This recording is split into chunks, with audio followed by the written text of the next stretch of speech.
Hello, travelers, and welcome to another episode of the Time Travel Trio podcast. I'm Hyde, I'm Jen. And I'm Matt. and today we're traveling through time with Eric Bana with The Time Traveler's Wife. Came out in 2009, and it was directed by none other than Robert Swentke. I'm probably pronouncing it right. Swentke? Schwentke? Written by Bruce Joel Rubin and Audrey Niffenegger. I feel like that's not an appropriate word to say on podcast. It stars Better Eric. you saying it than me. Yeah, true.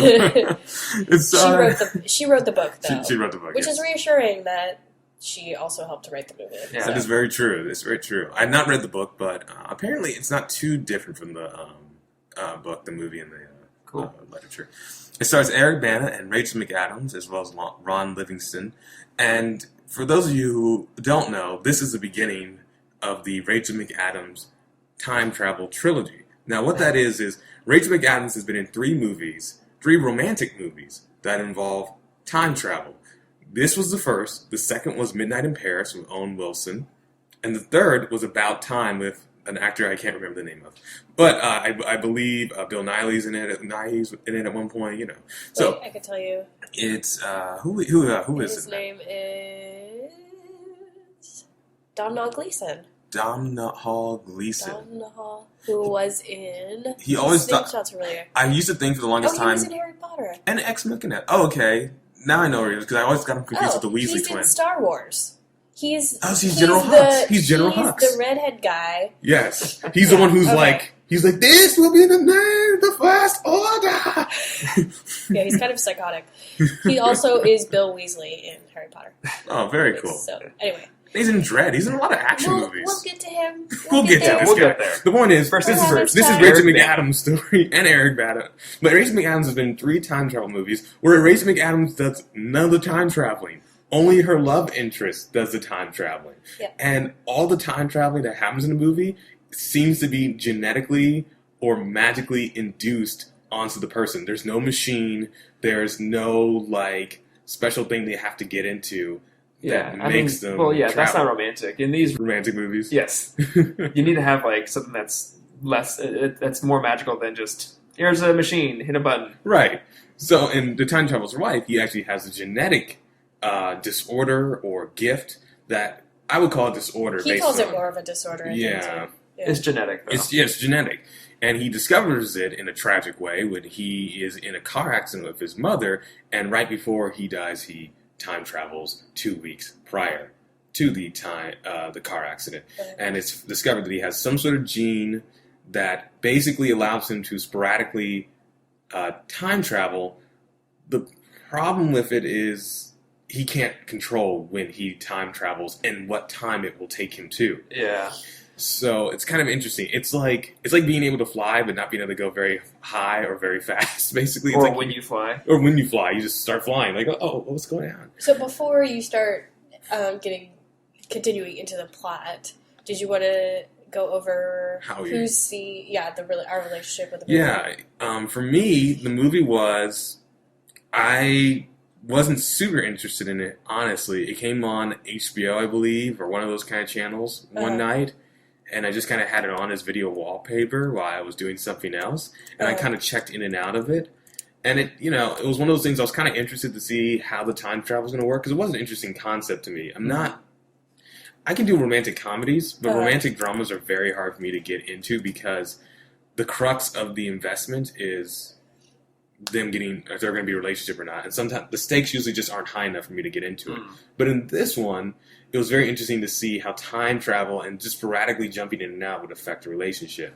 And the first time I watched the movie, I have to admit I didn't watch it very intensely. When I watched it again recently, I watched it all the way through, really paying attention to it.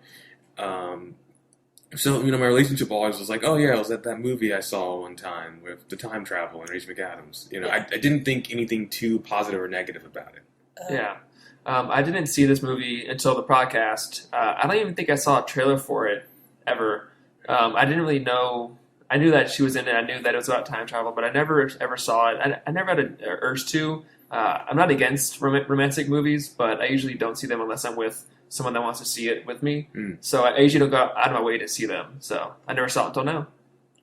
I'm pretty sure that I saw this movie in theaters, and I have it on DVD, so I've seen it probably a handful of times.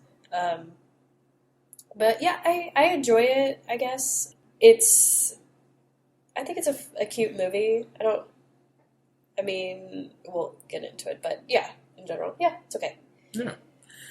So we're actually going to play a trailer really quick of this movie. And I remember seeing the trailer in theaters before seeing some movie around Oscar season, because I think this movie came out in February. And it was interesting. I've known Henry since I was 6 years old. I remember the first day we met. Travel through time. In fact, you and I are friends in the future, when you're a lady. There's no such thing as time travelers. Well, if you hang around long enough, you'll see me disappear. 1 second he was there, and the next, he was gone.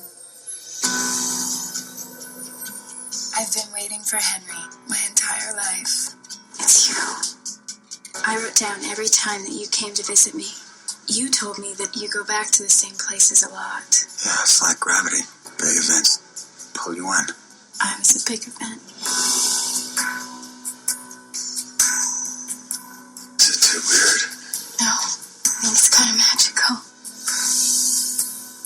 I don't feel alone anymore. Will you marry me? No. I didn't mean that. Of course.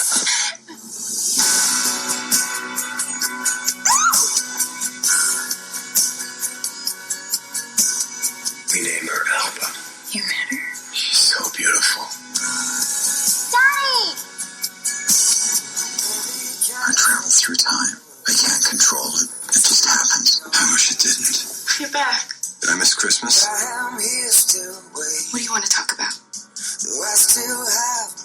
How bad it feels to sit here and wait for you?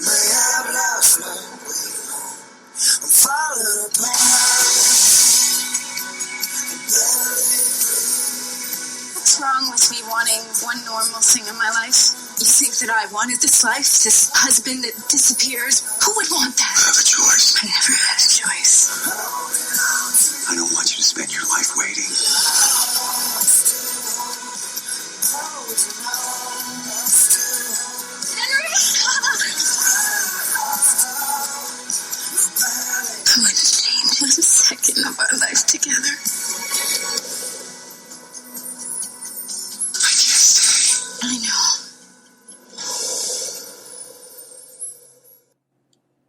Wow, that really Spoilers.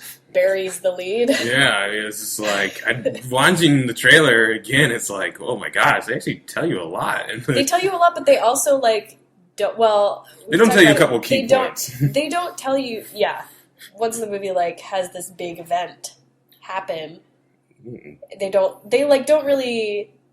You don't think that this is going to be a dark movie at all, No, and it is kind of. it is like, I mean, it's funny that the trailer talks about like, oh, and like, you know, like you had I forgot that they say in the trailer you have a daughter Yeah, because I was surprised to see that because when I saw the movie, I was like, well, they or won't they? And then I saw the kid. They kind of focus on her in a shot, and I was Right. like, okay, that's her. Cool, they have a kid.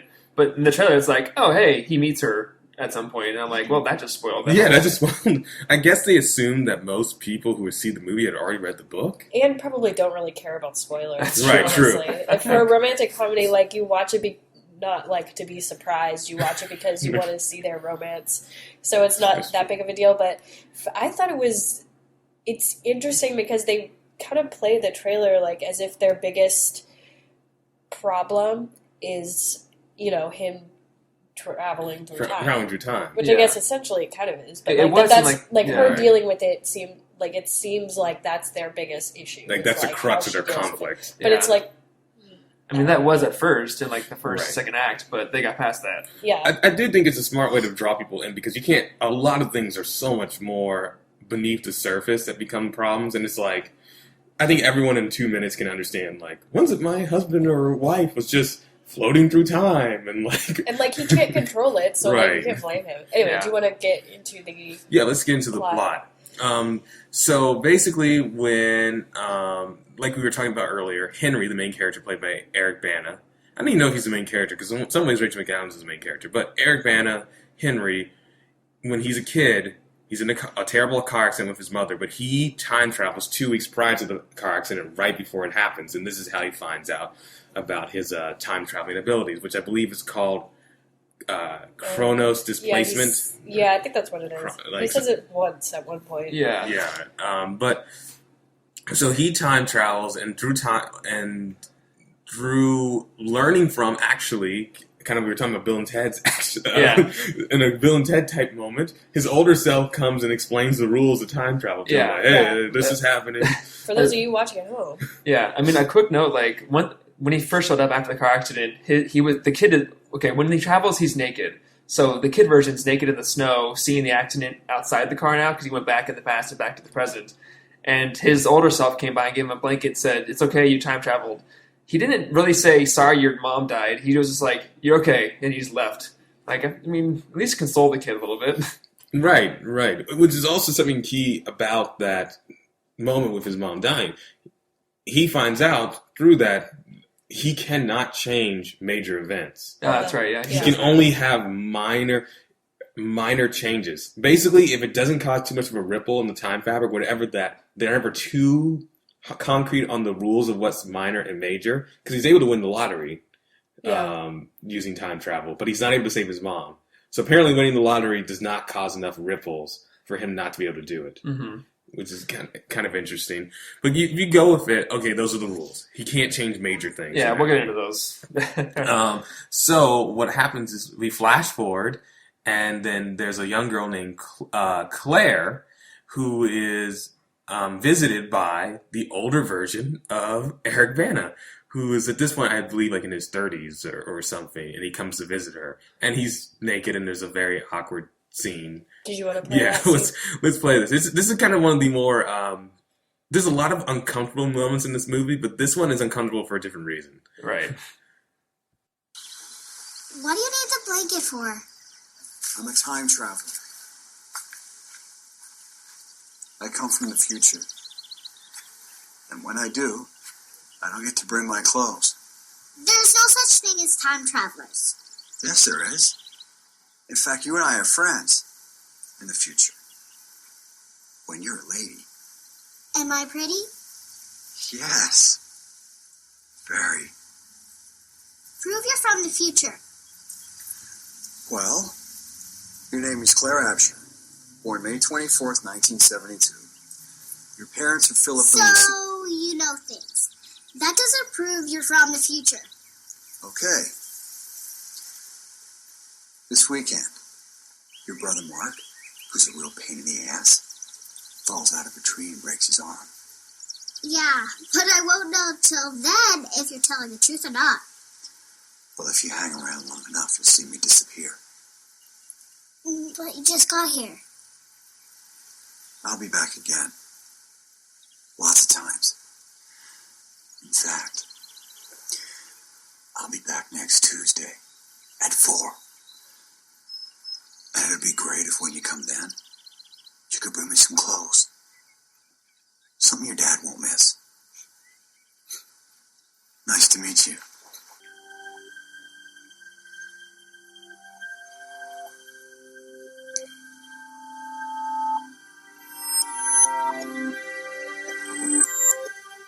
He disappeared. You couldn't hear that. If but- you can't see it. He vanished. Yeah. But what's interesting is after we see him kind of talk to his kid self, he works in a library, and that's when he meets adult Claire for the first time, and she knows him after all this stuff happened. Right, and But he doesn't. has no idea who she is. He has no idea who she is. And Yeah. right, she's like, "No, you met me. We talked to you, and like, here's how we met." Blah blah blah. Right, because he's younger than when his older self meets her as a kid.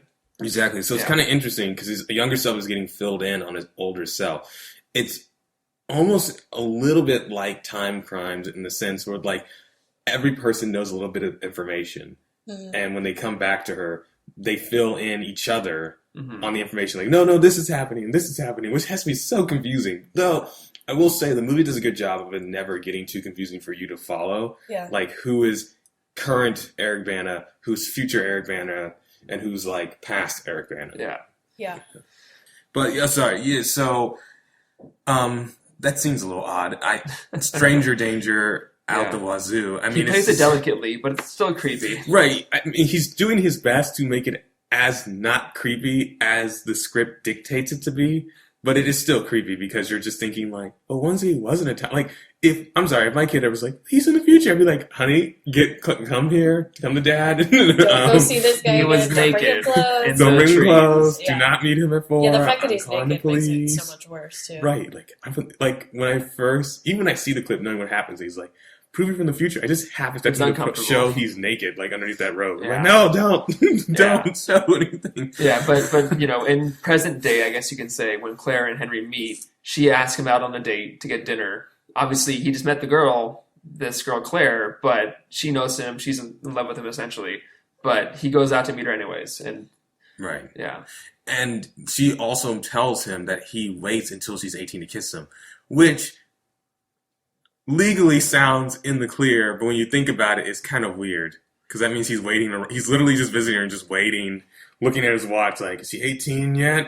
All right, Well, she's 18. I mean- I can kiss her now. when we see it happen later on, I don't want to jump too ahead, Right. but it happens at a really weird time in his life. Hmm. And obviously, she doesn't like it because he surprises her with it as the first kiss. But like, I don't know, it's weird how it played out. It is a little weird how I mean, it's just kind of one of those things where it's like, everything with her being really younger and him showing up is awkward. Like, it's just a little unsettling. Like, it just doesn't, like, I like the scenes where it's Rachel McAdams and she's, like, a woman now and she's talking to Eric Bana, because it doesn't feel unnatural. It doesn't feel weird and out of place. But anyway, to continue the plot, Henry uses, They start dating. They start their dating. relationship. They have a relationship. Henry uses his powers or his ability to help them win the lottery, so that way. Well, that's jumping ahead. They start dating. He meets her friends. They're kind of afraid because they don't know what his deal is. You know, Right. He seems shady. And then one of her friends sees him in an alleyway wearing little girl clothes, essentially, because he's actually from the future. And that's when Henry tells her friend that he's a time Gomez. traveler. His name is Gomez. Gomez. Literally, Gomez. his line is, Gomez is short for Gomolinsky. That is an actual line from this movie, and it is not okay. Gomolinsky. Carry on. Yeah. So they get married pretty quick.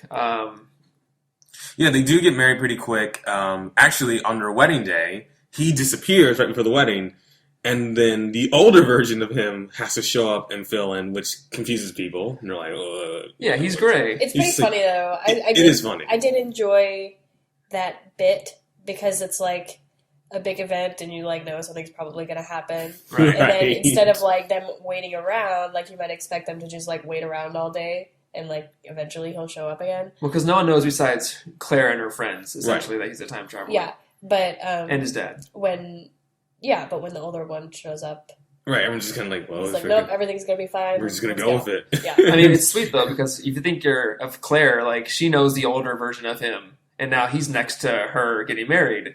Uh-huh. But the younger version of him wasn't there, so he had to wait years to get married to her, essentially, because he went there as an adult, Right. like not an adult, but older. Now he's graying, but he wasn't there when he was younger, so he had to wait all these years to actually be at his own wedding. I wish that I they thought would that have was showed us interesting. like present day Henry like going back to the wedding. You know how That like would've been- sometimes Oh, they'll right. say, "Oh, I just met our daughter. Oh, I just did this. Oh, I just whatever with Right. you. I was in the field." But like I wish that he would have like, "Oh, we just got married." We see more of his jumping around instead of having him fill us in on it. Yeah, Yeah, I mean, that would have been interesting, though it could have gotten confusing very quickly. yeah. So then they're having their wedding night, and he disappears again, which is the worst time. It's worse than disappearing at the wedding. Yeah. Disappearing on the wedding night, dude. Yeah. So this is really kind of getting into the whole conflict of their relationship, where he's Right. gone most of the time. He misses Christmas and New Year's, so it kind of starts to wear on their relationship a little bit. And that's when he wins a lottery for her, and they can Right. buy the house. She has her own she's an artist, so she has a studio Well- in the garage. He does the lottery because she complains about where they're living. Right. Right. And so it was interesting with that scene because, like we kind of hinted at before, he can change certain things. He can't change everything, but he can change certain things. Yeah, I mean, maybe. On that note of the lottery, maybe they win the lottery. He just went back in time to make it happen. Right. Like, I don't know if he changed anything. I think he made it happen, but I don't think in the future she didn't win the lottery and then now she did. I think he enabled it to happen by going to the future and seeing the numbers. It's all one timeline. Right. And it's a timeline that just operates on the fact that he can time travel. Yeah, we'll get into the whole timeline stuff. Right. With the rules, but. And so this is where the movie gets pretty dark, at least I think so. At least it creates a very grim image because they keep trying to have kids. And the kids have the genetic, I guess it's a dominant trait. And so the kids end up with the time travel gene, but that means the unborn fetuses are time traveling and she's having miscarriages. That's which, freaky. Which is freaky, which means there are places literally littered around. That's what I was thinking with about. dead fetuses. Yeah, time traveling fetuses. I mean, it's not like they were like they had like 500 kids. Right. Like, Yeah, we there saw was, a twice. few. Twice, yeah. It happened At twice. least twice. At least twice. But it's like, it's still not the greatest image to think about. Yeah. You're just like, oh wait, so where are the kids going? And then you realize, you're like, oh, that's not good. Yeah. Um, And so obviously he does what he can to try to help her because she obviously wears on the relationship and he feels bad for her because she keeps losing these kids. But ultimately, at some point, she leaves or she gets a text message from him in the future or in the past, right? It's him from the past. it's him in the past, his younger self. Okay. He calls her. It's Yes. not a text. And she has sex with him and she's able to get pregnant and have the baby. Oh, sorry, we forgot to mention he gets a vasectomy because he Oh, feels that's bad true. about it. The older version gets a vasectomy. Present day gets Yeah, a vasectomy. present day and then past. I know, it's confusing. We need to just slow down a little bit. You guys are kind of rushing. Sorry. There's a lot going on in this movie, and it's hard. It is a little at times like so much is happening simultaneously It's a journey. that you're like, okay, yeah, that's right. Yes, he does get a vasectomy. He does not tell her, and she's she does not find out when she gets pregnant. She finds out later, if I'm correct. He gets a vasectomy, and they've had an argument. Does it happen? He tells her right after he gets it. Right. Actually, no, right after he gets it, he time travels back to the past and kisses her for the first time. Mm-hmm. Yeah. And then he comes back, tells her, I just kissed you for the first time. By the way, I have a vasectomy now. We But can't that have had kids. that was after she had sex with younger him. That's it. That is after sex. No, Yeah, no, it was because before. No, it's after because she's like, that's when she tells him that she's pregnant. And that she had sex with the younger him. I thought he was on the couch because she was mad at him for getting a vasectomy. Both. And then she left that night to meet his younger self. Maybe you're right. Because he came to her studio. Oh, that's true. And she Yes. tells him in the kitchen. She says, That's it's right. never, she Yeah. gets mad at him because she says, it's never been my choice because now you basically set me up to fall in love with you. It wasn't my choice at all. So she's really mad. Right. And that night, she basically cheats on him, but not really because it's still him. But it's a younger version of him that gets her pregnant. Right. And then later on, she says, I'm pregnant. That's true. Yeah, you're right. Yeah, What's you're right. different about, like, I was thinking about this. What's different about that one that it actually stuck? Was it because it was during him time traveling that it made a difference? I think so. I mean, it's kind of just like, it's almost like magic that it works. I guess. I mean, the reason why it carried through is that they said, okay, I think stress induces the time travel gene, the thing to happen. So they said, let's give this baby a stress-free Yeah, but gestation period. I doubt that it was like all this stress before Yeah. that it's that much of a difference. I think it's Right. just a bunch of bullshit, and I think it's just Yeah. convenient for the plot. It's that engineered now it for the works. plot. It is Yeah. engineered for the plot. But it is, actually, that's actually one of my favorite scenes when she's telling him that she's pregnant and like he said, like, I went to kiss her. Because when you think about it, it really is messed up what he does. Because at that point, their relationship is at the lowest point. Yeah. Yeah. And He sees her at 18, says we had a fight, and then she's like, okay, well, tell me, you don't tell me anything, you tell me this. And then he kisses her, she slaps him, Right. because he She's he like, just like kind what of the heck? angrily kisses her. And then he actually gives her a real passionate kiss after that. Yeah, and when you think about it, it is a little messed up because at that point, he should know this is going to be horrible for her. She's going to have a really bad life. I could just go away and never come back. And instead, he decides to, as he said, like, I had a choice, but she doesn't get a choice.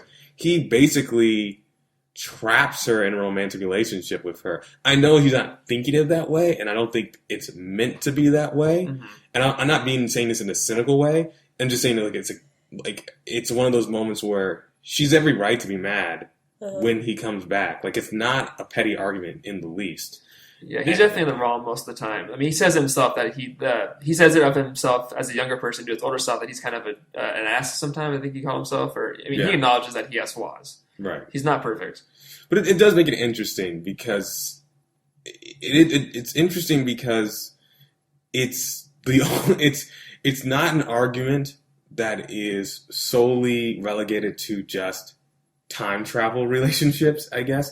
Which is why I liked it, because, not to get too off topic of the plot, but it's just, I liked it because there are many points in relationships where someone should know, like I'm hurting you by doing this. And so they need to be like, okay, like, we need to take a step back. And he does the exact opposite of taking a step back.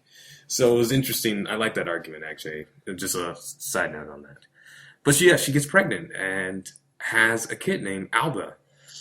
Yeah, there's also a side thing that happens. I think after she's pregnant, they see himself in the future. He appears in the living room. No, it's way before. It's when they first move into that house. Oh, okay. When they have people over. So they're in the house that they just bought, and they see him from the future shot and on the ground, naked, like not freezing, but I guess he was freezing. He was kind of shivering, but he got shot. So he's dying on the floor, then he disappears. And so now they know that he's going to die at some point. He's going to get shot.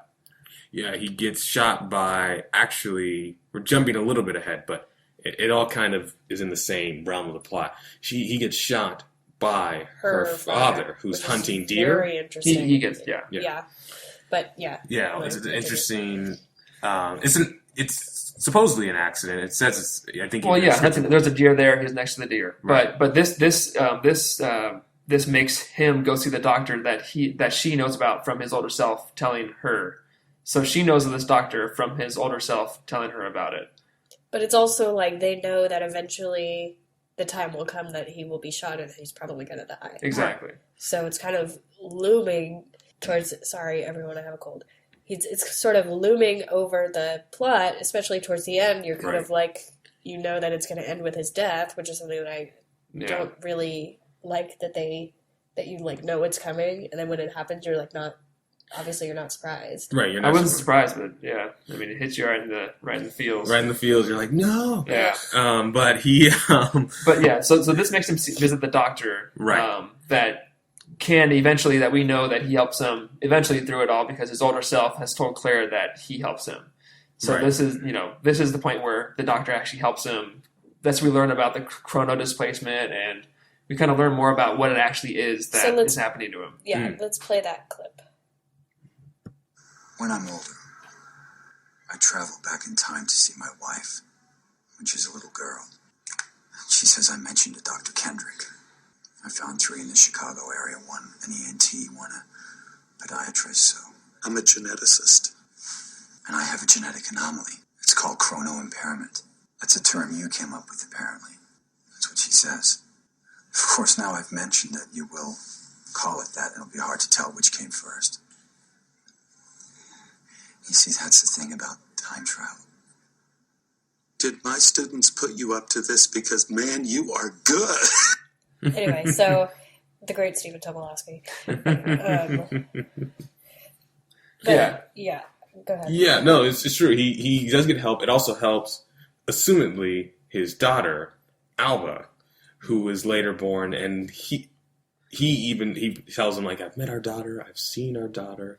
Yeah, so that's one thing I actually want to touch on. So now we know that he's going to die at some point. And so now there's an issue about his daughter. He doesn't know if his wife can have a daughter. She's pregnant, but they don't know if it actually happened. And then at some point, he travels to the future, and he sees this little girl that says, Daddy. And he's like, whoa, you're my daughter. She's like 10 years old. They talk outside. They're at a museum or at a zoo, I think, because he's in like some exhibit. And he asks her, or she says, I haven't seen you in a long time. And he says, because he knows he's going to die, he says, how long's it been? He's like, I want to know, so that he knows kind of when to expect it. And she said, you die when I'm 5.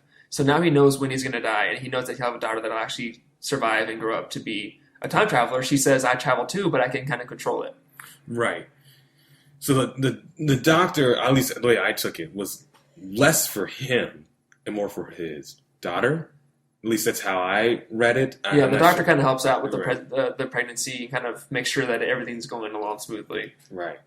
And so, that's a kind of an interesting bit because the daughter apparently will have more control over her time traveling Yeah, sporadicness. we found out later on that he never can control it.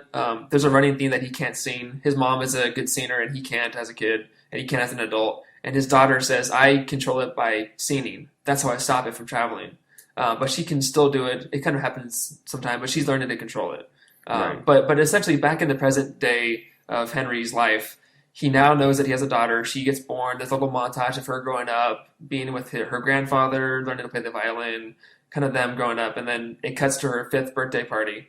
And I think she's hanging out with her older self, actually, when she's the 10-year-old and the 5-year-old herself are hanging out together.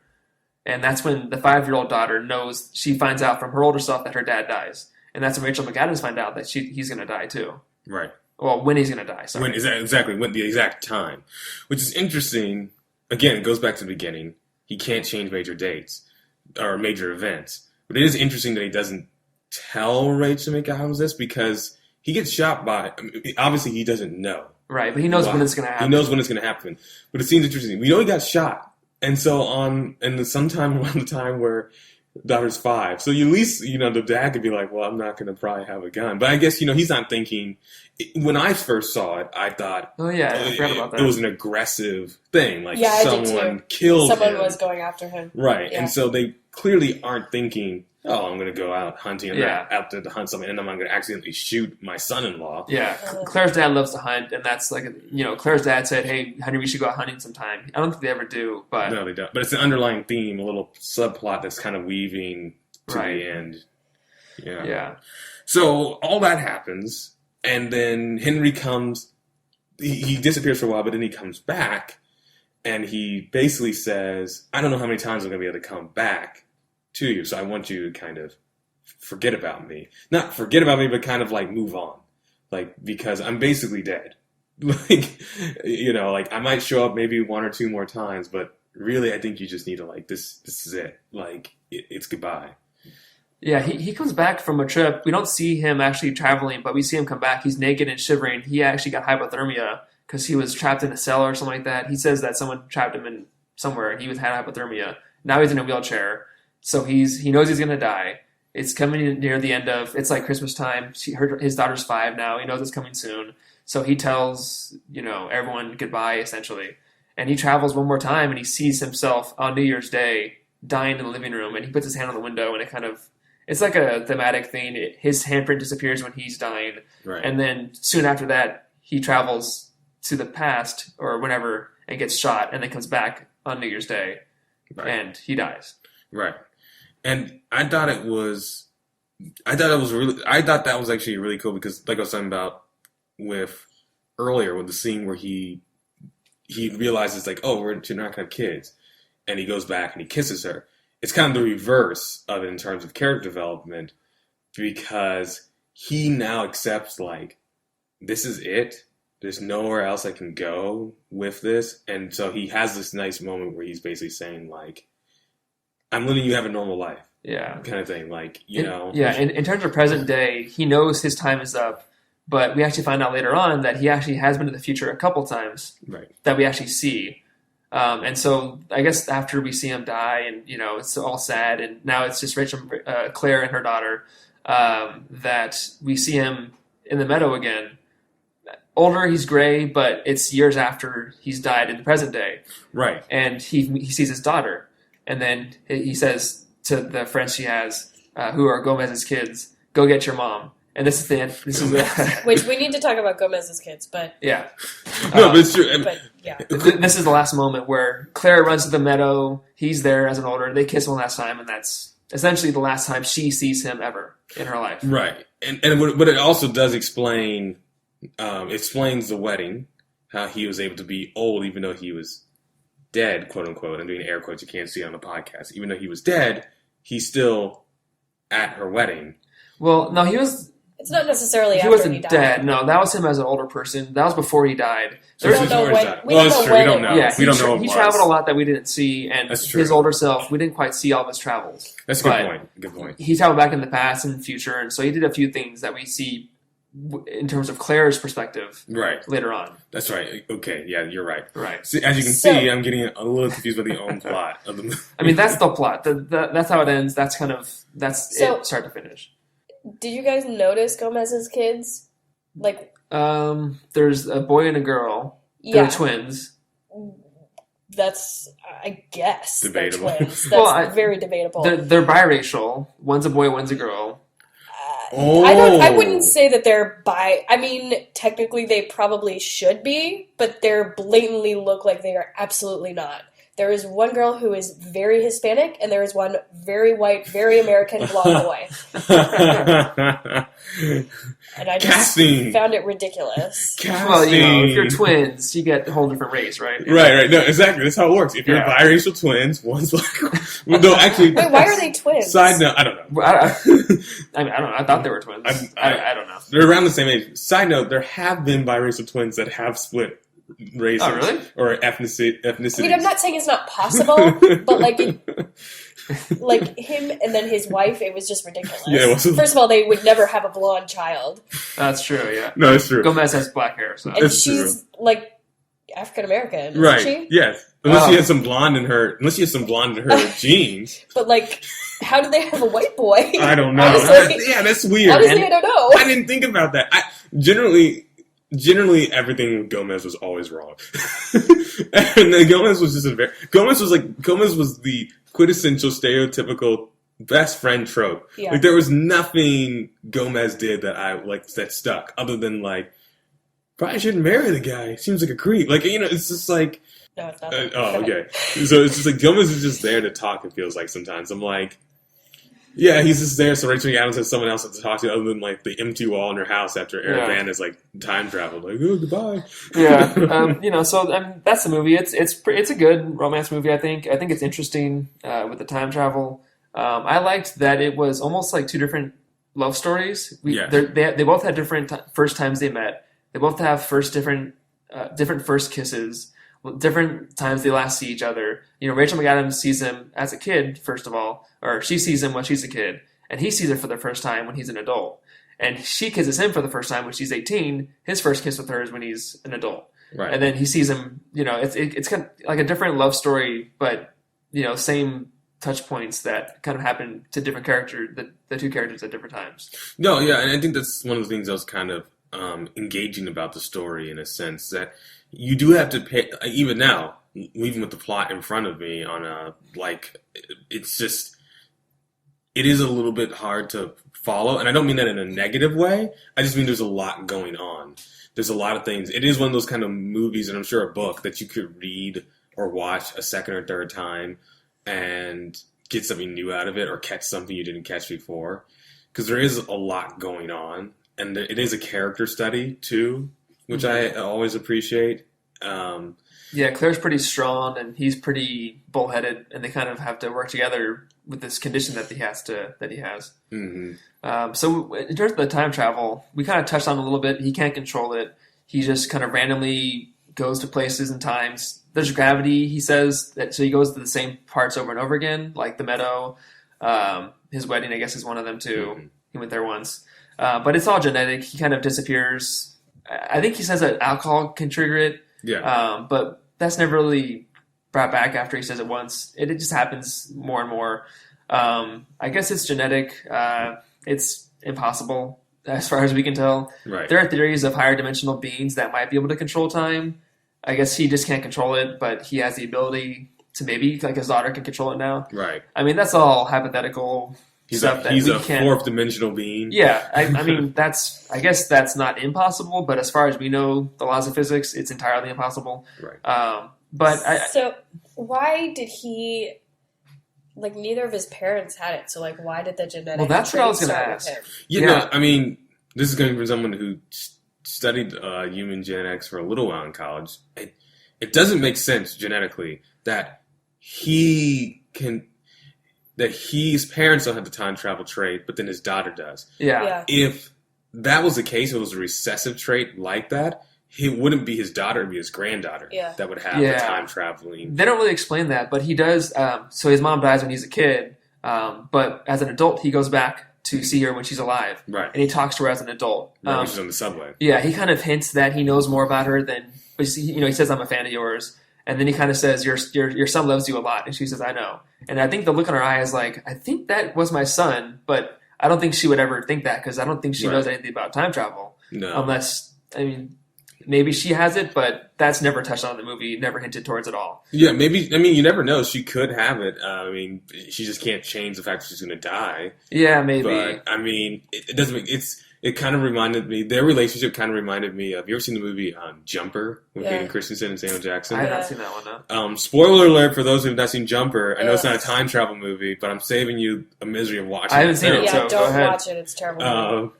In the end of Jumper, Hayden Christensen's character has the power to jump to different locations, not in time. He has a genetic power to jump in different locations. And he discovers it when he's young.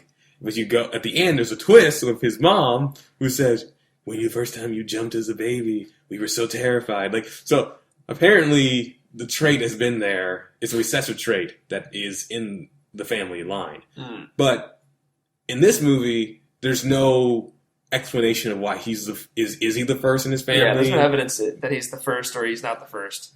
But the rules are, like I said, he can't change certain events. He said to his dad that I tried to save her many times, I just can never get there. And this brings up a point of the timelines, because it looks like it's one timeline that he jumps across, like in Lost, how you go in the past, but he always was there. Right. But that implies that it's almost like Project Almanac, to where there's only one of the time travelers. And this is like, I guess this is one hole in the time travel in the movie. If he went back there multiple times, then, is there more than one of him at the same time? Right. It didn't sound like it. It sounds like there's only one of him. But then again, he sees himself in some timelines, or in some time, whenever he travels sometimes. So that's a little bit of a plot hole in the time travel. At the end, it's technically two different time traveling. He sees himself dying. He sees himself dying. And he also talked to himself as a kid. Right. So that's a little bit of a plot hole in terms of the logic of the time travel. But that's the rule in the movie. Yeah, it does operate. This is time travel operating on the science of movie love, which means that everything to keep them together will happen, or to like make them strained will happen as well. There's two types of movie romance. You either get that movie with James McAvoy. Now I'm forgetting it.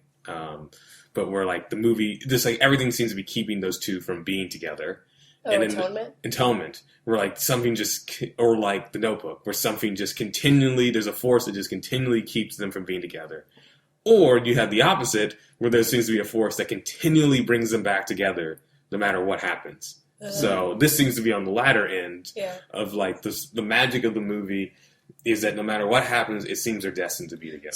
So does younger, I don't even know how to word this question. Does older Henry, who goes back to see his younger self when he's a child, does he remember when the older one is a child? Does he remember seeing older him? I think he might. He seemed to be pretty prepared to see himself as a kid, right? And he seemed to be not shocked by what's happening. But then again, of course, he had a whole lifetime of traveling up to that point. He had said that he had traveled to that day hundreds of times. Oh, that's right. And then he tried to stop it every time he got there and couldn't. Yeah. And that's part of the reason he learns he can't change. Well, if he was actually still the Hulk, he could have just pushed that truck out of the way. That's true. If he was the Hulk. When he meets Gomez in the alleyway, he's fighting some guy because some guy is a homophobe. And I was like, oh, Eric Bana is being the Hulk right now because he's wearing tiny clothes, he's ripped, he's like beating up some guy. Right. That was such an unnecessary little sequence. I have things to say Everything about with Gomez is never a necessary sequence. No offense to the actor playing Gomez. But like, Gomez should have been Henry's friend, not Claire's friend. I agree. It would have made a lot more sense. It would have, like, it just is weird that, he could have been, friends with him when he was, in his 20s working in the library. Yeah. Because before he meets Rachel McAdams, He's alone. he has no No friends. no friends. If he does have friends, he doesn't Never carry mentioned them with him. Yeah, no when one's he on meets his. her. Yeah, no one's in his wedding party. I don't think. No. I mean, I guess. Well, I I mean, guess maybe Gomez is there, but yeah. I mean, No one it would be knows. hard for someone to have friends if you kept jumping around and leaving it. Yeah, I mean, he does say at a certain point that he chooses not to have people or things in his life that he can lose, Except for Rachel McAdams. except for her. Yeah. But it's It is a little strange. It's It is, I agree with you. I strange. never thought about that, but it would have made more sense if Gomez was his friend, like his one lone friend who was like, you know, man, we're still gonna be friends, even though you're time traveling Yeah. and crap. Well, what's interesting is that when he meets Gomez, he says about Claire that we never see Claire. She's always doing other stuff. That could have been same for him. Like that could be a joke that if you don't know about it, they say, "Oh yeah, he's gone for weeks at a time, but we see him every once in a while." well, Right. why, They say yeah, that about Claire. like why Right. didn't Gomez go to Claire still, but be protective of Henry instead Right. of being protective of Claire? Yeah. Right. You know, like, do you know what you're getting into? This is, That's he's- true. You know, As much as Henry is kind of a jerk in some moments, he does have everyone against him. Like he's pretty isolated. Like it would be a pretty. I can't say that I would be a much better man if I constantly. Have to rob people and Right, like you just would be kind of like you don't have any friends. The only person you have a connection with is your wife, who sees you at different points in your life and like you have no choice. It's like imagine like like your wife's mad at you, but it's the only day you might get to see her for like who knows, like a year. So you have to be like, oh, I better make this work. I better Yeah. talk to her really quick for like 30 minutes, and then I got to go again. yeah. One thing I love about this movie is the emotional consequences it has on the characters. Like we see that Eric Bana, we see Henry see himself dying, and now he has to live with that. And everyone that he's with knows that this is happening, so they have to really feel the consequences of the emotional effect that time travel has on these characters. Right. And he doesn't know exactly when it's going to happen, but he knows it's kind of like if you were someone, not that it's the same. I don't want to marginalize this disease because it's a real one, but it's almost like if you had like Huntington's disease and you knew I'm going to die before I'm like 60. And there's nothing you can do about it. It's just like it's going to happen. You don't know exactly when, but you just know. Yeah, it narrows down. He knows that it's when his daughter's 5, and then now he travels and sees himself on New Year's night. So then shortly before it happens, he knows, okay, this is the night. Right. Yeah. And that there is, I mean, I'm generally not into romantic dramas, and this one, there were a couple moments where the cynic in me was kind of like, oh, okay. But in a general sense, it did keep my interest because it was interesting just to see how the characters were going to react to a pretty stressful concept of relationship. Yeah, the time travel is really relevant to the story because it really drove their relationship and how they reacted to each other and kind of where they wanted to kind of focus their, the plot on, essentially. No, it's true. The time travel. I mean, it's the time traveler's wife. It would. Yeah. It really does live up to his name. When I first heard the title, "The Time Traveler's Wife," my male-oriented brain did not think of it as a traditional or I guess it's not a traditional story, but I did not think of it as a love story. I thought of it as something like this guy has a time machine and then his wife goes after him or something. Like that's where my brain jumped to. Yeah. Like some sort of action sci-fi adventure. I mean, I had no idea what to expect. I honestly, I had no idea where it would have gone. I know that at some point he gets married, because I think Jen, you told me that at some point. But that was it's literally the time traveler's wife. Yeah. Is the title of the movie. Obviously, he's going to be married to someone. I know. No, but I didn't know that was Act 1. I had no idea it would go with getting the kid and then Right. he's gonna die. I had no idea it was gonna go on that trajectory when I first started watching it. No, it's true. I mean, even the trailer that we were talking about, it doesn't show you how dark the movie's going to be, because the movie actually gets pretty dark in some points, Yeah. especially for something that was kind of advertised as a more lighthearted romantic. Well, drama. yeah, this isn't a teen romance. This is like an adult romance, Right. That it's not Project Almanac. Well, no, I mean it's not like a romance, kind of teen novel that teens would read. It's like a adult. There's miscarriages. There's loss. There's all these different big things that come up in the movie. I had no idea that it was in the 90s that they met. Yes, 91. I think. I was like, wait, what years stuff happening? It's like 90s, 2000. It's kind of vague. Yeah, it was Yes. kind of vague. At some point, we see a cell phone. I'm like, okay, well, I now know what time frames that's in. But I had no idea that she was born in the 70s and they meet in the 90s. Right. That was kind of vague at first. Yeah, they're both born in the 70s, and then they meet in the library in the 90s. Right. And he's talking to her. So, yeah, I didn't know that he was meeting her in the, like, I guess he's talking to her in the 80s? Late 70s, early 80s? Yeah, late 70s, because she's like 10 or something like that. The yellow, any movie that's in the 70s, no matter if it's outside or inside, they always use yellow and orange. Yellow filter in the middle. It's just like, oh, it's the 70s. Everything was yellow then. All right, sure. Right. But yeah, it's the time travel is competent. It's obviously very mythical. Yeah, it's interesting. It's Right. really interesting. Yeah. Obviously, it docks points because it's impossible, and there's a couple little bit of holes in terms of the science of it all, but it's a pretty effective way to kind of show a story, I think. Right, it's definitely well thought out. It's not just like they time travel and then he jumps around. Like, this is not a Project Almanac or even a Bill and Ted's Excellent Adventure where it's just like time travel. Don't think about it too hard. Yeah, I thought it was pretty good. Would you want to experience a time travel? No, heck no. Yeah. That sounds Yeah. miserable. It's like, even if it meant getting to have sex with Rachel McAdams, it's not worth it. I Yeah. agree.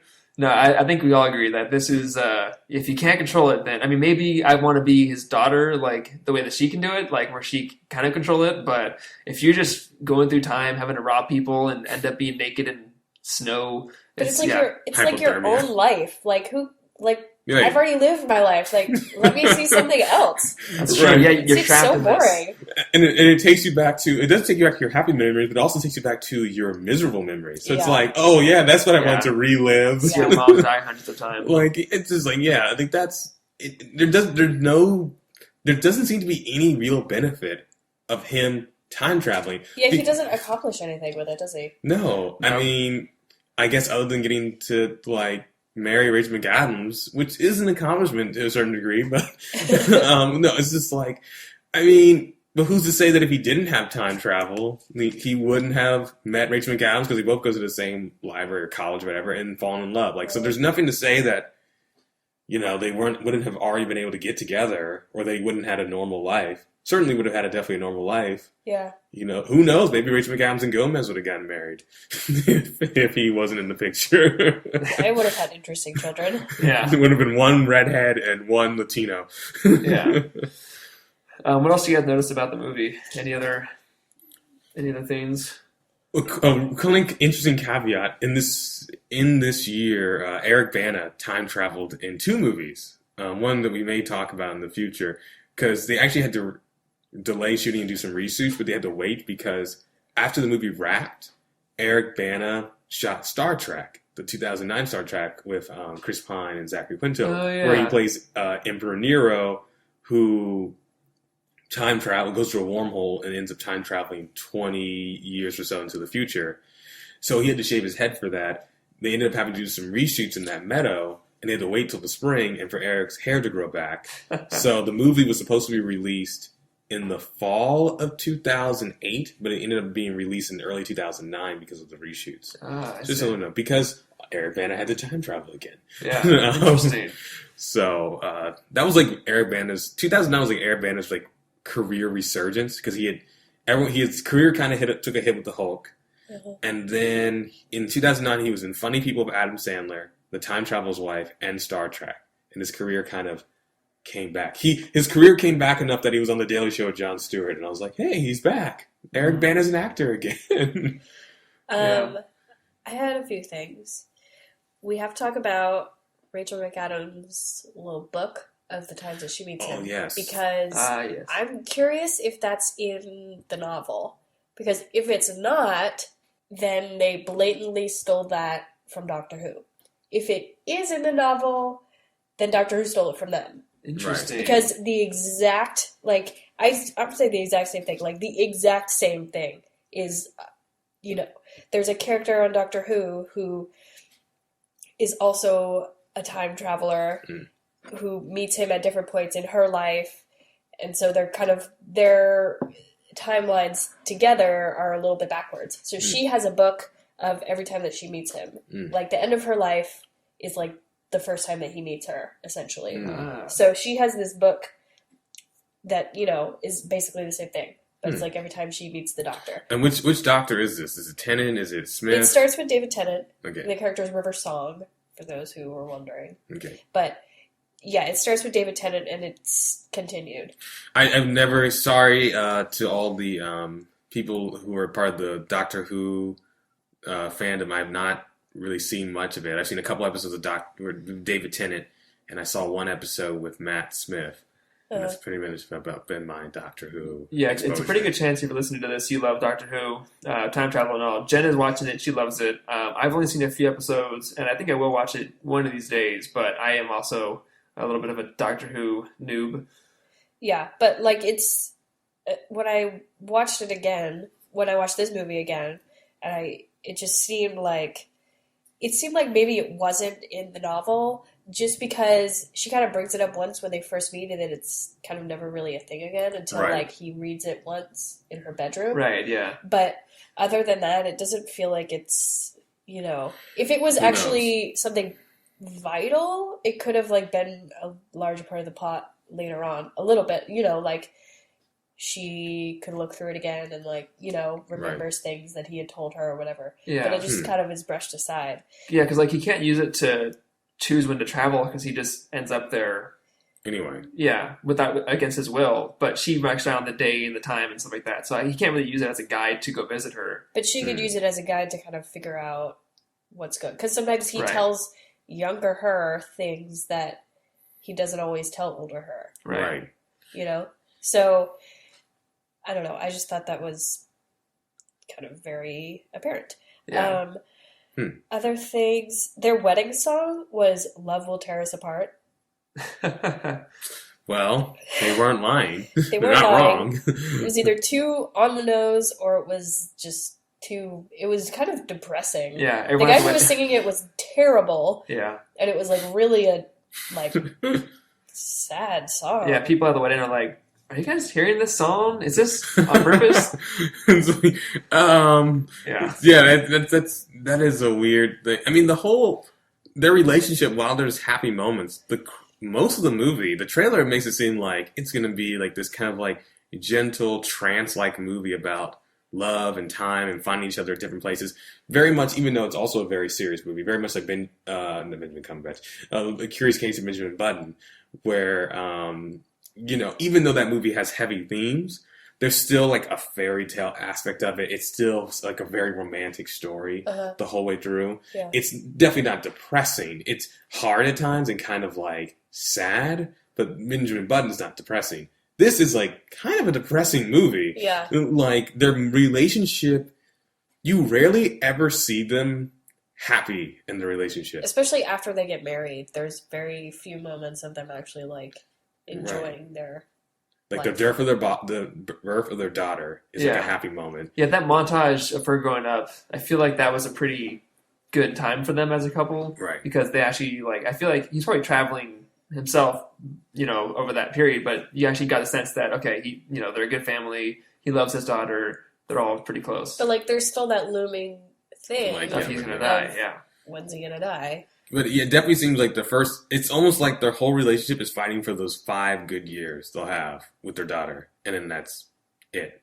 Yeah. Like he's like, the gift that he's going to give her before he dies is like, you have a daughter now who you're going to love, and she has this gift, but she's going to be better. She's probably going to do things with it. Like I feel like she's going to be more accomplished with it than he. It felt very self-serving. Yes. I mean, I guess I get to a certain degree, he has to find clothes, he has to figure things out. Sometimes he's there longer than, a few hours. But does he have to break into things? Does he have to be chased by people all the time? Does he have to rob things? I think that's a choice, to a certain degree. No, to a certain degree, it is a choice. Like I was saying with his character his character, even though he knows he's going to basically cause misery for Rachel McAdams, his character steers the ship so that the relationship happens. Yeah. Like, or who knows? This would have been something that would have been interesting and would have play to the destiny aspect of the movie, which is kind of one of the underlying things, that they're destined to be together no matter what.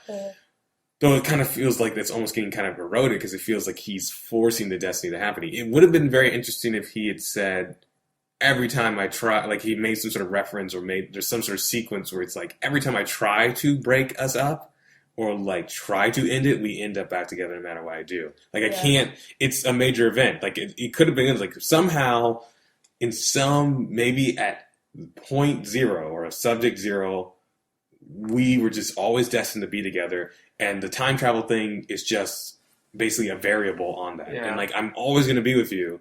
I can't change it for some reason. It doesn't feel that way. It doesn't. feels like he needs her to be with him instead of like their romance being predestined by fate, so to speak. Right. You know? And maybe in the book it's more romantic because the book can delve more into like how the characters are thinking, like why she loves him so much. Well, here's what's interesting, I think, is that it's like, you know, chicken before the egg. He says to the doctor, maybe Knox, I told you, don't do it that. Right. It's almost that way with the relationship too, but they never really explain it. There's never a conversation with them to kind of hash this out, but he meets her because when he's older, he's met her as a kid. So the reason why he goes back is because her adult self has met him as an adult. And then he went back in time after that to go meet her as a kid to make sure that she actually sees him as an adult. So it's almost like it is like a destiny kind of thing, but they never really, like, if there was a moment where she said, I didn't choose this, you brought this on me, he said, I don't choose to travel either.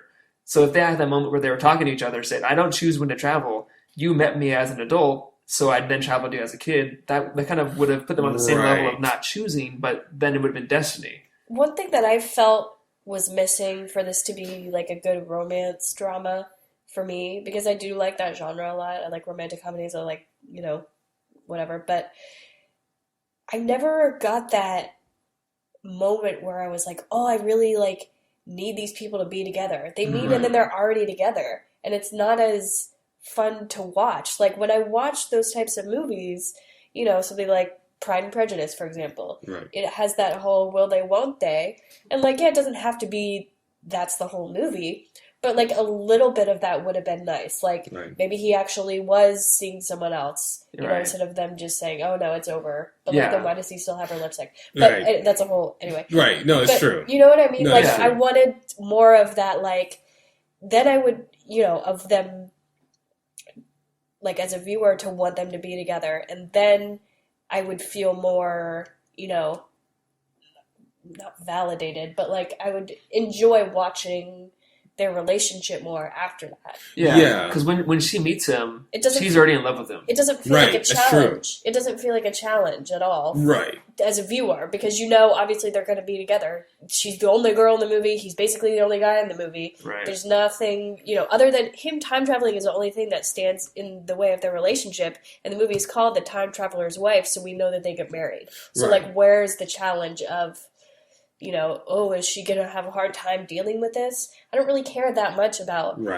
you know, how she feels about him time traveling. Maybe I would if I felt more connected to her growing up with him, but it was more him meeting her instead of her growing up and loving him. That's a good point, you know, and there's, and if any of the people listening to this are saying, or if we're missing something that maybe is elaborated more on the book, hit up one of our social media pages and let us know that if we're missing something that maybe wasn't in the movie but's in the book that's kind of does it, because it is kind of, you know, there's really never any real temptation for either of them to leave the relationship other than that one scene where like he gets a vasectomy and like doesn't consent with her before doing that.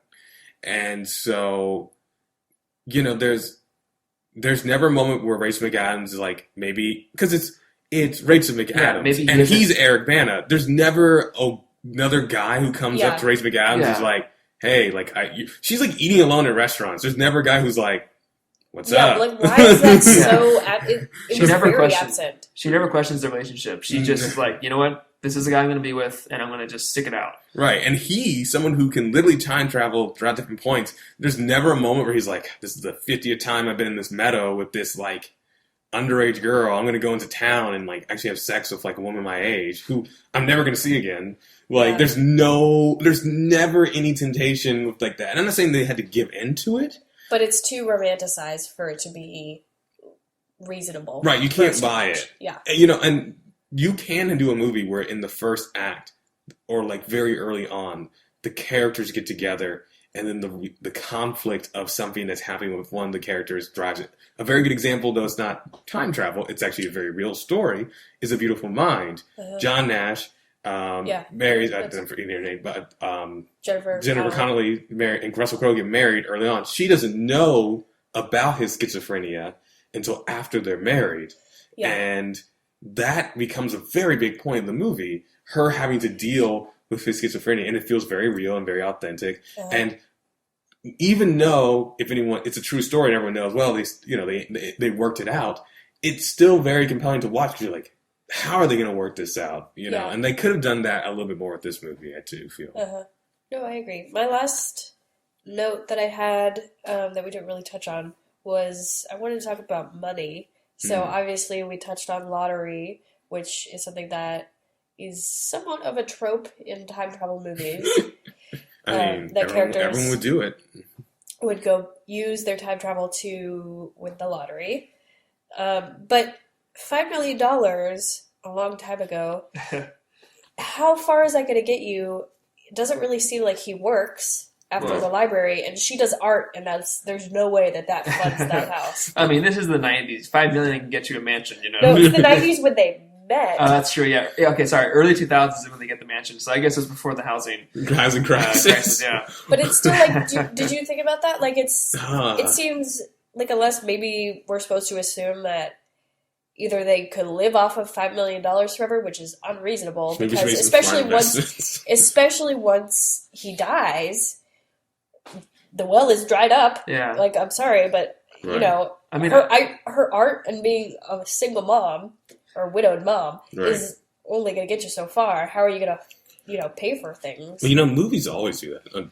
Well, I was thinking, it seems like after he died, they moved into her parents' house because they were living in the meadow now. They're at the meadow with the house that she grew up in. I just assumed that they're visiting her parents. I didn't assume that they lived there. That could be it too. That could be it. I don't know. Movies do this all the time, though. Movies give people some vague profession, and then they'll have the nicest New York apartment, the nicest house. Art is so far from being something that can pay for anything. True. In Chicago, isn't that where they are in Chicago? Yeah, that's a good point. I mean, she was always doing stuff, so maybe she was successful. I mean, they never touch on it. Yeah, that's true. You gotta be Pablo Picasso to be making enough money to sustain yourself on art. I mean, Banksy makes a pretty good living. Yeah, it's true. But Banksy is a type of person who I think is probably the outlier, a regular person like we do. Most artists make their money from commissions, not from the art that they make out of passion. Most of them get hey, I've got this hotel lobby and I need a picture of a windmill in there. Yeah, you're not going to make it. Yeah, she seemed not the type of person who did a lot of that. I'm not going to draw your damn windmills. Yeah, I mean, I don't know. I know some art's really expensive, so if you sell an art piece for $20,000, that'll sustain you for a couple months. Yeah. But that big mansion. How often can you sell $20,000 piece of art? Right. They should have had her in some very average looking house, in the suburbs of Chicago. Look at this house. What's also interesting is that her parents seem to be very loaded. Did you see that house that they were living in this huge field that's their backyard? Yeah. There are assholes with money. Yeah, there's a forest. The deer where he got shot was right by the meadow. Their property is so huge that it's a forest. It's literally a forest, and then it's a field beyond the forest. It's still part of their. It's So have to hide a naked man in there. Well, there you go. Maybe she inherits money. Yeah. Or maybe her dad's just he's look, I know your husband's time traveling. Sorry, I shot him. Sorry, I shot him. Here's some money. Go do your art. I thought it was interesting, speaking of her dad shooting him, that kind of, his love of her and him being drawn to her is ultimately what got him killed. I think it's kind of an interesting commentary on romance. But it kind of bothers me that, I don't know how they're living their life. And after they have the kid, they don't show her doing art anymore either. Yeah. So, if it was, if it was a lottery, if it was a lottery that was bigger than $5 million, then, maybe I would have, could buy that for a little while they could. Because it's that, live on but that. after a while, once it gets to a certain amount, like you actually don't even get it all at one time. And they bought a really nice house. You know, a pretty nice They house. should have So, gotten like an like, apartment, maybe there's more not, realistic. you know, how much money did they have left after that? It just is. I know, but you know, it's, to be honest, like even though it is problematic with the plot, so many movies have mismatched. Like there's just like the house in Home Alone. What do his parents do to afford that house? That's a big house. You know, it's like there's I don't know, like there's always movies where I'm like, there's no way that job pays for that apartment. One of my favorite of all time, this is a TV show, one of my favorite of all time, that is no way possible, is How I Met Your Mother. Because in Friends, you have like 4 people living in one apartment in the 90s. Or like New Girl, there's 4 of them. Yeah, like you can believe that. I can buy that. Everyone has a decent Monica enough has job. a pretty good job. Right. Rachel works. Right, Eventually. eventually. So they're making enough that they're probably sustaining themselves. Yeah. And you never also see the people on Friends doing ridiculously expensive stuff. Yeah. You know, they're getting cheap coffee in the city, and that's really about it. Yeah, they don't like go to fancy parties. Right. However, on How I Met Your Mother, there's actually a whole season where all of them have financial issues, and they are still buying beer at a bar every night. Multiple beers at a bar every night. Yeah, beers cost $6 at a bar, like, at unless least. Barney, who's kind of the only one who I would say has enough money to be able to afford the lifestyle that he pretends that he can live, which even that is kind of a stretch. Right, because his job is literally, it's gosh. But no, we won't get we're not going to go into no. We're not getting into How I That's Met Your Mother. That's a whole other podcast. Can of worms. That's But not a time anyway, travel. yes, so, television, movies, they do take liberties, but it also is interesting because there was a contrast in this movie of her parents' house versus his parents' house, or his dad's house at least, was like small, very believable, very regular, and then, you know... Maybe that's why he married her, to get that money. Yeah. Like, I feel like they should have talked about it somewhere. Like, how do they have all this money? Are they just... We're just supposed to assume they're just some wealthy, you know, loaded family, I guess. Yeah, I mean, that makes the most sense, I guess. She has the money from her family. Yeah. Anyway, so that was my last note. No, I think so. Let's go to these final reviews. First, let's talk about the movie rating. Matt, we'll start with you. Yes. What would you give this rating for just as a movie? Yeah, so I mean, I usually don't watch a lot of romantic movies, but I'm a huge empath with movies. So whenever I see them, I feel all the emotions I'm supposed to feel. If it's a sad moment, I'll be sad. You know. So in this movie, I choked up a few times and all that stuff. So I mean, I always get taken for a ride with movies, and I enjoyed it. You know, I think it was interesting with the time travel, and I think you know, it wasn't the best time travel movie, obviously, and it wasn't the best romantic movie, but it was interesting enough to keep me engaged, and I had no idea where it was going to go. I had no idea there was going to be a daughter involved, so I was kind of surprised because I'd never seen a trailer, so I had no idea where it was going to go. So I would probably give it a 6 or a 7. I like this movie. I do enjoy it. It's definitely not one that I go to when I'm in the mood for like a romantic movie, Right. which is kind of interesting because I guess it's supposed to be that way. But like, I just, you know, have to really, really, really be in the mood to watch the movie. But I do enjoy it, and I think, you know, Rachel McAdams does a good job. I kind of have a hard time with Eric Bana after his Hulk movie because it was so terrible. You still like, haven't forgiven him. Like, I know it's not all his fault, but like, he was not a good Hulk. No. And so, anyway, but we're not talking about Hulk. But yeah, I would probably give the movie like a maybe 7 out of 10. Yeah. Okay. Yeah, I'm gonna give it a 6 out of 10 as a movie because it kept my interest. I was never bored while watching it, and there were some compelling things. The acting's pretty solid throughout. There are, of course, with all romantic movies, a couple moments you're like, I had to roll my eyes a little bit. I was like, okay, dude, get over it. Or like, oh my gosh, girl, get a grip.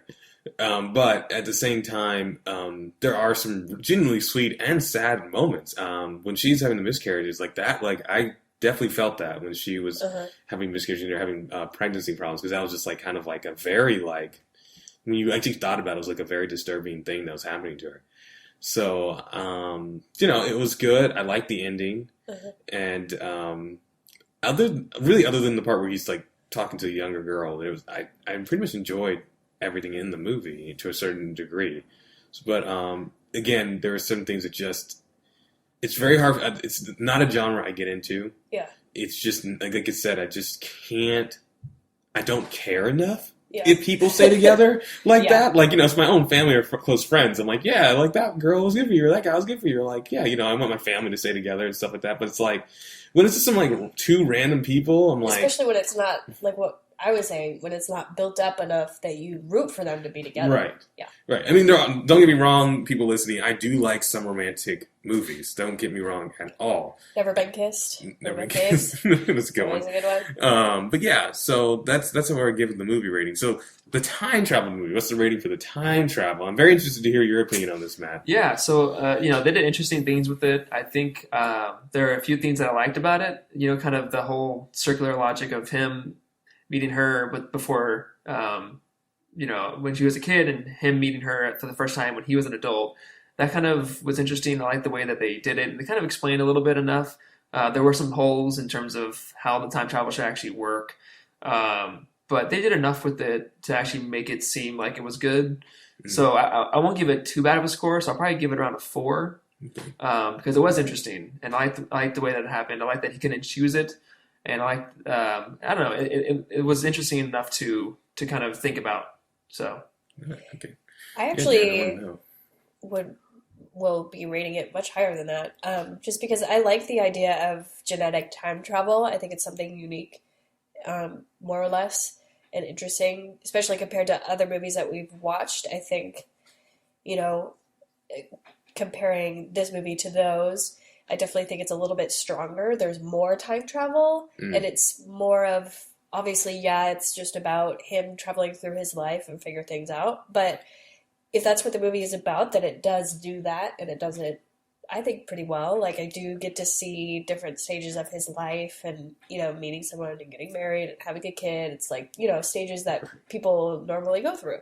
So I actually would give it, like 8 out of 10, Nice. which is kind of high, but I like the idea of, I wish that I could have seen, I think, more of his daughter's time traveling. Yeah. I think that would have been a little bit more interesting than just him through most of the movie, except for the last 10 minutes, because she seems really put together, especially at 10 years old. She's she's giving pretty solid. 5-year-old Yeah. her she traveled back to advice. see her grandmother She, scene. even really cool. she can control it. I like to think that when Henry gets to see her when she's 10, part of that is her maybe drawing him there. Right. Yeah. That because he says, "Oh, I've never traveled past my own life before," but with her he can, which I think is really cool. That I think she's a lot more interesting and powerful than he was. So that's why it's high for me, because I think she's The sequel, The Time Traveler's Daughter. The Time of Doubt. That would be interesting. Actually, because of what you were just saying earlier about it, I actually like the idea. I like your explanation, Matt, of the fourth dimensional being, and I'm kind of mixing that in with Jim with my grade of it. I'm going to give it a 6 for my... Well, see, that's really interesting. Yeah, go ahead. Because, I think in a weird way, it is kind of like a weird superhero origin, but not for Eric Bana's character. The daughter Yeah. is clearly going to become a superhero. But I think the daughter, it would be so cool if she's some fourth dimensional being, because again, it's she's able to pull him into a time he's never done. She has it's very clear that she's very powerful with her time. And she's happy. She's not at all sad about it. It's Right. part of who she is. It's not. It's not an impairment. It's not a disorder to her. It isn't. It's a gift to Right. her, which makes such a difference, I think. If Yeah, he it treated does. it like a gift, it probably would have been better for him. Right, but he also does not have the control that he has, or maybe he just didn't know how to control it like she can. And so it is interesting, and I was very intrigued by the time travel, because I do think if time travel was going to happen in a more mythical sense, it would be genetic. It would be an evolutionary type of thing that would happen. Humans, just for some reason, realize, if only I could time travel 5 seconds back and retake what I just said, and somehow magically our bodies create something that allows us to redo very small increments of time. It's almost like a balance between this movie and like Hiro Nakamura in Heroes, Mm. who uses his mind to time travel. Right. It's like not necessarily a machine, but like human evolution. Right. Which I think Yeah. is cool. So it's an interesting concept. Is it possible? No, I don't think so. Well, but yeah, see, that's the thing, because I was going more for the science, but from a movie perspective, it is interesting, which is why I like that. I give it a 4 for the science, Right. Jen's 8 for the movie, and you gave it a 6, because it's like, The- because it is interesting. You know, Yeah. I agree with both of you guys, but from a science perspective, I'm going to knock it to points. Right. No, I feel you. No, scientifically, I think we can all agree it's not possible. Yeah. Or at least as far as we know, it's not possible. Right. Way better than Project Almanac, I'll tell you that. Way better than I Project think Almanac. everything will be better than Every- Project Almanac. I don't know, man. That is being meant to be seen. There are tons of time travel movies. Yeah. True. I don't think we've hit the bottom of the barrel yet, but I think that might be pretty close, though. it's I think probably very pretty close. bad. It's definitely down there in there. You're definitely having to dig through a couple to get. Well, I mean, yeah, with my score, you can't get much lower than that. So What did you give it? Did you give it a 0? the movie was a 2, the time travel was a 1. So Yeah. you can't get much worse than that. yeah. So yeah, it was very. But you know, the time travel was engaging, and it definitely brought up some good philosophical questions. Yeah. You know. Yeah. I wish the movie had just done a better job of answering some of them. Uh-huh. So, social media. Yes. We, of course, are at Time Travel Trio on Twitter and Instagram. We are the Time Travel Trio podcast on Facebook. We are on iTunes, Stitcher, and SoundCloud. So please rate, subscribe to us on there. And personal. You can follow me, Hyde, at Robinson is Hyde. That is both my Instagram and my Twitter handle. I am at Jen Marlis on Twitter and Instagram. And on Twitter and Instagram, I am Foreman in Space. And please send us any questions, comments, suggestions that you guys might have. We definitely want to hear from you. We have slowly been getting more followers and listeners, and so we wanted to thank everyone who's listened. New suggestion we got was Time Bandits, which is on our list, so we'll give you a heads up when that one's coming down the road. Just thanks to everyone who's, checking in and actually reads our posts and comments on them. So The next movie. will be Back to Me. I will be hosting, and it is The Time Machine, the 2002 version with Guy Pearce. So if you wanted to watch that before our next episode, please do that. It is directed by Simon Wells. Is he related to H.G. Wells? No. Is that just a coincidence? It's just a That's pretty- coincidence. Okay. It's just a coincidence. Okay. Just, hey, you never You never know. You never know. We'll see. We'll look into it. Yeah. So the plot is hoping to alter the events of the past. A 19th century inventor instead travels 800,000 years into the future, where he finds humankind divided into 2 warring races. I think it'll be very interesting. I have seen this movie before. It's been a very long time. I probably haven't seen it since 2002 Yeah, or same so, here. I would think. I saw it in theaters. I remember that. I saw it on Was it- video after the movie came out. My dad rented it for us, and we watched it. I actually Yeah. read the book too. I actually love the book. So I saw it in theaters after reading the book, and so Yeah. yeah. And I remember the Wishbone episode that was on the time I machine, love Wishbone too. which is so- actually a fairly Yeah. creepy episode. Yeah, I'm interested to see how 2002, which at this point is almost 15 years ago, Whew. which is kind of crazy to think about, how technology looked and, how they decided to show things, compared to now. There's a lot of post-apocalyptic movies and books and, TV shows right now. And so I think it'll be really interesting to see this movie and kind of maybe compare it or think about those. Right. I'm thinking about shows like The 100 or, books like Hunger Games. Hunger Games or Divergent or Maze Runner. Maze Runner, yeah. So I think it'll be interesting to see. I love Guy Pearce. Big shout out to Orlando Jones. We're big fans. So I had a if huge you're crush listening. I had a huge crush on Samantha Mumba when the movie came out. So I was like, I want to see her in the movie. So, Should be an interesting one to do. yeah, I think Yeah. it'll be interesting. I'm looking forward to talking about it versus the book because I love the book. So I've and never, yeah. I have never read the book. I think I have the book, but I don't think I've ever read it. But if anyone has any questions about this, comments, how you feel, if you hate it, if you love it, if you have no opinion and just want to say hi, we like that too. So, yeah, for now. For now, time travelers, we are Out of time. Until next time.